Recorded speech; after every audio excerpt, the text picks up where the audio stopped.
ಇವತ್ತು ನಾನು ಆಮ್ಲಕ್ಕಿ ಅಥವಾ ನೆಲ್ಲಿಕಾಯಿದ ಬಗ್ಗೆ ನಾನು ಮಾಹಿತಿನ ಕೊಡೋಕೆ ಇಷ್ಟಪಡ್ತೀನಿ. ನೆಲ್ಲಿಕಾಯಿ ನಾವು ಇತ್ತೀಚಿನ ದಿನಗಳಲ್ಲಿ ನಮ್ಮ ತುಳಸಿ ಹಬ್ಬದ ದಿನದಲ್ಲಿ ಇದನ್ನು ನಾವು ಉಪಯೋಗಿಸ್ತೀವಿ. ನಾವು ಬರೀ ಪೂಜೆಗೆ ಮಾತ್ರ ಅಲ್ಲ, ಇದರಲ್ಲಿ ಸಾಕಷ್ಟು ಮಟ್ಟಿಗೆ ಹೆಲ್ತ್ ಬೆನಿಫಿಟ್ಸ್ ಇದೆ ಅಂತ ನಾವು ಆಯುರ್ವೇದದಲ್ಲಿ ಇದಕ್ಕೆ ತುಂಬಾ ನಾವು ಪ್ರಾಮುಖ್ಯತೆಯನ್ನು ಕೊಡ್ತೀವಿ. ಆಮ್ಲಕ್ಕಿನ ನಾವು ಇನ್ನೊಂದು ಇದಕ್ಕೆ ಹೆಸರಿರೋದು ಧಾತ್ರಿ ಅಂತ. ಧಾತ್ರಿ ಅಂದರೆ ತಾಯಿ. ಸೊ ತಾಯಿ ಥರ ನಮ್ಮ ಆರೋಗ್ಯನ ಕಾಪಾಡ್ಕೊಳ್ಳೋಕ್ಕೆ ಈ ಆಮ್ಲಕ್ಕಿ ಅಥವಾ ನೆಲ್ಲಿಕಾಯಿ ನಮಗೆ ತುಂಬಾ ಹೆಲ್ಪ್ ಮಾಡುತ್ತೆ ಅಂತ ಹೇಳ್ಬೋದು. ಆಮ್ಲಕ್ಕಿ ನಾವು ಇದಕ್ಕೆ ವಯಸ್ತಾಪಕ ಅಂತಲೂ ಕೂಡ ಹೇಳ್ತೀವಿ. ಅಂದರೆ ಒಂದು ದೇಹದಲ್ಲಿ ನಮ್ಮ ರೆಜುವಿನೇಟರ್ ಅಥವಾ ವಯಸ್ಸನ್ನು ಆಗದೇ ಇರೋ ಥರ ವಯಸ್ಸಿಗೆ ಸಂಬಂಧಪಟ್ಟಿರೋದು ಏನೇನು ಕಾಯಿಲೆಗಳು ಬರುತ್ತೋ ಅದನ್ನು ತಡೆಗಟ್ಟೋಕ್ಕೆ ಇದು ಆಮ್ಲಕ್ಕಿ ತುಂಬ ಉಪಯೋಗಿಸ್ಕೋಬೋದು. ಹಾಗೆ ಅದು ನಮ್ಮ ಆರೋಗ್ಯಕ್ಕೆ ರಸಾಯನವಾಗೂ ಕೂಡ ಕೆಲಸ ಮಾಡುತ್ತೆ. ಸೊ ಆಮ್ಲಕ್ಕಿ ಇವಾಗ ನಾವು ಇದನ್ನು ಕೆಲವು ಸಲ ಗೊಜ್ಜಾಗಿ ಉಪಯೋಗಿಸ್ತೀವಿ, ಅಥವಾ ಜಾಮ್ ಆಗಿ ಉಪಯೋಗಿಸ್ಕೋಬೋದು, ಅಥವಾ ಇದನ್ನು ಬರೀ ನಾವು ರಸಮ್ ಆಗಿರ್ಬೋದು, ಸಾಂಬಾರ್ ಆಗಿರ್ಬೋದು, ಅದಕ್ಕೆ ಒಂದು ಹುಳಿ ಅಂಶಕ್ಕೆ ನಾವು ಇದನ್ನು ಉಪಯೋಗಿಸ್ಕೊಳ್ಬೋದು. ಸಾಕಷ್ಟು ಜನ ಇದನ್ನು ತುಂಬ ದಿನ ಉಪಯೋಗಿಸ್ಕೊಳ್ಳಲ್ಲ, ಬರೀ ಸೀಸ್ನಲ್ ಆಗಿ ಉಪಯೋಗಿಸ್ತೀವಿ. ಆದರೆ ಇದನ್ನು ನಾವು ದಿನನಿತ್ಯವಾಗಿ ಉಪಯೋಗಿಸ್ಕೊಂಡ್ರು ನಮ್ಮ ಆರೋಗ್ಯನ ಕಾಪಾಡೋಕ್ಕಿದು ಸಹಾಯ ಮಾಡುತ್ತೆ. ಸೊ ಆಮ್ಲಕ್ಕಿ ಅಥವಾ ಈ ನೆಲ್ಲಿಕಾಯಿ ಏನಿದೆ, ಸಂಶೋಧನೆಗಳ ಪ್ರಕಾರ ಇದರಲ್ಲಿ ವಿಟಮಿನ್ ಸಿ ಏನಿದೆ ತುಂಬ ಹೆಚ್ಚಾಗಿರೋದು. ಎಲ್ಲ ಥರದ್ದು ತರಕಾರಿಗಳಾಗಿರ್ಬೋದು, ಹಣ್ಣುಗಳಾಗಿರ್ಬೋದು, ಅದರಲ್ಲೆಲ್ಲ ನಾವು ನಾವು ನೋಡಿದ್ರೆ ವಿಟಮಿನ್ ಸಿ ತುಂಬ ಹೆಚ್ಚಾಗಿರೋದು ಈ ಒಂದು ನೆಲ್ಲಿಕಾಯಲ್ಲಿ. ಇದರದ್ದು ಇನ್ನೊಂದು ಒಳ್ಳೆ ಪ್ರಾಪರ್ಟಿ ಏನು ಅಂದರೆ, ಇದು ಒಣಗಿದ ನಂತರ ಕೂಡ ಅದರಲ್ಲಿ ಇರ್ತಕ್ಕಂಥ ಆರೋಗ್ಯದ ಬೆನಿಫಿಟ್ಸು ಉಳ್ಕೊಳ್ಳುತ್ತೆ. ಹಾಗೆ ಅದನ್ನು ನಮ್ಮ ದೇಹದಲ್ಲಿರ್ತಕ್ಕಂಥ ಕಾಯಿಲೆಗಳನ್ನು ಗುಣ ಮಾಡೋಕ್ಕೂ ಉಪಯೋಗಿಸೋಕ್ಕೆ ನಾವು ಅದನ್ನು ತಗೊಳ್ತೀವಿ. ಔಷಧಿ ರೂಪದಲ್ಲೂ ಅದನ್ನು ಉಪಯೋಗಿಸ್ಕೋಬೋದು. ಸೊ ನೆಲ್ಲಿಕಾಯಿ ನಾವಿವಾಗ ದಿನನಿತ್ಯವಾಗಿ ಇದನ್ನು ಹೇಗೆ ಉಪಯೋಗಿಸ್ಬೋದು, ಯಾವ್ಯಾವ ತೊಂದರೆಗಳಿಗೆ ಹೆಲ್ಪ್ ಆಗ್ಬೋದು, ಎಲ್ಲ ಒಂದು ಕೂದಲಿನ ಒಂದು ಸಮಸ್ಯೆಯಿಂದ ಹಿಡಿದು ಕಾಲಿನ ತೊಂದರೆಗೆ ಇದು ಉಪಯೋಗಕ್ಕೆ ಬರುತ್ತೆ. ಇವಾಗ ಹುಡುಗಿಯರಲ್ಲಿ ಎಸ್ಪೆಷಲಿ ಆಗಿರ್ಬೋದು, ಅಥವಾ ಇವಾಗ ಟೀನೇಜರ್ಸಲ್ಲೂ ಕೂಡ ಬಿಳಿ ಕೂದಲು ತುಂಬ ಹೆಚ್ಚಾಗಿದೆ.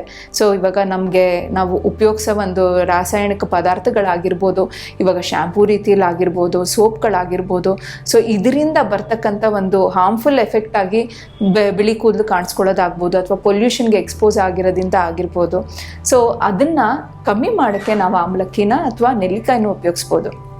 ಇದರ ಕಷಾಯನ ಮಾಡಿಕೊಂಡು, ಅಂದರೆ ಅದರ ಒಣಗಿರೋ ಪುಡಿನ ನಾವು ನೀರಿಗೆ ಬೆರೆಸ್ಬಿಟ್ಟು ಅದರ ಕಷಾಯ ಮಾಡ್ಕೊಳ್ಳೋದು. ಹಾಗೆ ತಲೆಯನ್ನು ತೊಳ್ಕೊಳ್ಳೋವಾಗ ಲಾಸ್ಟ್ ರಿನ್ಸ್ ಆಗಿ ಇದನ್ನು ತೊಳ್ಕೊಂಡ್ರೆ ಇದು ಸಾಕಷ್ಟು ಮಟ್ಟಿಗೆ ಸಹಾಯ ಮಾಡುತ್ತೆ.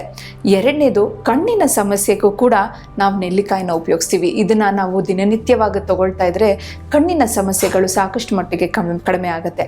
ಅದಲ್ಲದೆ ಹಲ್ಲಿಗೆ ಸಂಬಂಧಪಟ್ಟಿರೋದು, ಗಮ್ಸಿಗೆ ಸಂಬಂಧಪಟ್ಟಿರೋದು, ಅಲ್ಲಿ ಯಾವಾಗಲೂ ಒಂದು ಸ್ವಲ್ಪ ಮಟ್ಟಿಗೆ ಇನ್ಫೆಕ್ಷನ್ಸ್ಗಳಾಗೋದು, ರಕ್ತ ಬರೋದಾಗ್ತಾ ಇದ್ದರೆ ನೆಲ್ಲಿಕಾಯಿನ ಸೇವನೆ, ಉಪ್ಪಿನಕಾಯಿಂದ ರೂಪದಲ್ಲಾಗಿರ್ಬೋದು, ಅಥವಾ ಒಸಡಿನ ತೊಂದರೆ ಆಗಿರ್ಬೋದು, ಹಲ್ಲಿನ ಒಂದು ಸಮಸ್ಯೆಗಳಾಗಿರ್ಬೋದು, ಅಲ್ಲೂ ಕೂಡ ನೆಲ್ಲಿಕಾಯಿನ ಉಪಯೋಗಿಸ್ಬೋದು. ನೆಲ್ಲಿಕಾಯಿ ಚಟ್ನಿ ಆಗಿರ್ಬೋದು, ಅಥವಾ ಗೊಜ್ಜು. ಸೊ ಇದನ್ನು ಉಪಯೋಗಿಸೋದ್ರಿಂದ, ಅಥವಾ ಅದನ್ನು ನಮ್ಮ ಆಹಾರದಲ್ಲಿ ಒಂದು ದಿನನಿತ್ಯವಾಗಿ ಒಂದು ಅರ್ಧದಷ್ಟು ತಿಂತಾ ಇದ್ರೆ ಕೂಡ ಅದು ಹಲ್ಲಿನ ಸಮಸ್ಯೆಗಳಾಗಿರ್ಬೋದು, ಒಸಡಿಂದ ರಕ್ತ ಬರೋದಾಗಿರ್ಬೋದು, ಅದನ್ನು ತಡೆಗಟ್ಟದೆ. ಅದಲ್ಲದೆ ಎಸಿಡಿಟಿ ಇಶ್ಯೂಸು, ಕೆಲವರಿಗೆ ಯಾವಾಗಲೂ ಒಂದು ಸ್ವಲ್ಪ ಎಸಿಡಿಟಿ ಇಶ್ಯೂಸ್ ಇರುತ್ತೆ, ಅಥವಾ ಅವರಿಗೆ ಕರೆಕ್ಟಾಗಿ ಸಮಯದಲ್ಲಿ ಅವ್ರು ಊಟ ಮಾಡಿಲ್ಲ ಅಂದಿದ ತಕ್ಷಣ ಅವ್ರಿಗೆ ರಿಗರ್ಕಿಟೇಷನ್ ಅಥವಾ ಹುಳಿ ತೇಗ್ ಬರೋದಾಗಿರ್ಬೋದು, ಎದೆಯಲ್ಲಿ ಒಂಥರ ಗ್ಯಾಸ್ ತುಂಬ್ಕೊಂಡಿರೋ ಥರ ಅನ್ಸೋದು. ಸೊ ಇವೆಲ್ಲ ಏನು ಸಮಸ್ಯೆಗಳಿದೆ, ನೆಲ್ಲಿಕಾಯಿನ ಅವರು ಒಂದು ಸ್ವಲ್ಪ ತುರಿದ್ಬಿಟ್ಟು ಅದಕ್ಕೆ ಕೊಬ್ಬರಿ ಹಾಗೆ ಒಂದು ಸ್ವಲ್ಪ ಮಟ್ಟಿಗೆ ಕಲ್ಸಕ್ಕರೆ ಪುಡಿ ಇದನ್ನು ಮಿಶ್ರಣ ಮಾಡಿ ತಗೊಳ್ಳೋದ್ರಿಂದ ಕೂಡ ಈ ಒಂದು ಸಮಸ್ಯೆ ಕಡಿಮೆ ಆಗುತ್ತೆ.